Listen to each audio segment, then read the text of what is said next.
ভারতের ৭৫তম প্রজাতন্ত্র দিবস পালিত হলো রায়গঞ্জের বিভিন্ন সরকারি ও বেসরকারি স্কুলে। শুক্রবার সকালে বিদ্যালয়ের কচিকাঁচাদের নিয়ে ৭৫তম প্রজাতন্ত্র দিবস পালন করা হয় রায়গঞ্জ সদর সার্কেলের অধীন সরকারি প্রাথমিক বিদ্যালয় দ্বারিকা প্রসাদ জিএসএফপি ২ নম্বর স্কুলে। সকালে ঘন কুয়াশা ও প্রবল ঠান্ডাকে উপেক্ষা করে এদিন বিদ্যালয় প্রাঙ্গণে হাজির হন স্কুলের শিক্ষক শিক্ষিকা এবং ছাত্রছাত্রীরা। জাতীয় পতাকা উত্তোলন এবং সাংস্কৃতিক অনুষ্ঠানের মাধ্যমে উদযাপন করা হয় দিনটিকে।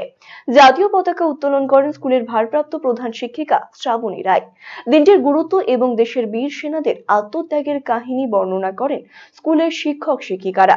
পড়াশোনার পাশাপাশি শিশু পড়ুয়াদের মধ্যে দেশাত্মবোধ জাগ্রত করার নিরলস প্রয়াস করে চলেন শিক্ষক শিক্ষিকারা। আর তারই ফলস্বরূপ এদিন বিদ্যালয়ে অনুষ্ঠিত ৭৫তম প্রজাতন্ত্র দিবস পালনের অনুষ্ঠানে ভারতের স্বাধীনতার ইতিহাস এবং স্বাধীন ভারতের সংবিধান রচনার ইতিহাস ব্যাখ্যা করে বক্তব্য রাখে স্কুলের শিশু পড়ুয়ারা। এদিনের অনুষ্ঠান শেষে প্রাথমিক স্কুলের শিশু পড়ুয়া এবং স্কুলের শিক্ষক শিক্ষিকাদের সমবেত জাতীয় সঙ্গীত পরিবেশনের মধ্যে দিয়ে অনুষ্ঠান শেষ করা হয়।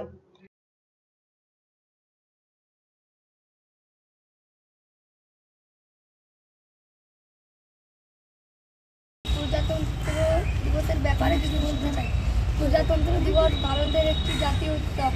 প্রতি বছর ২৬শে জানুয়ারি দিনটি ভারতের প্রজাতন্ত্র দিবস হিসেবে পালিত হয়।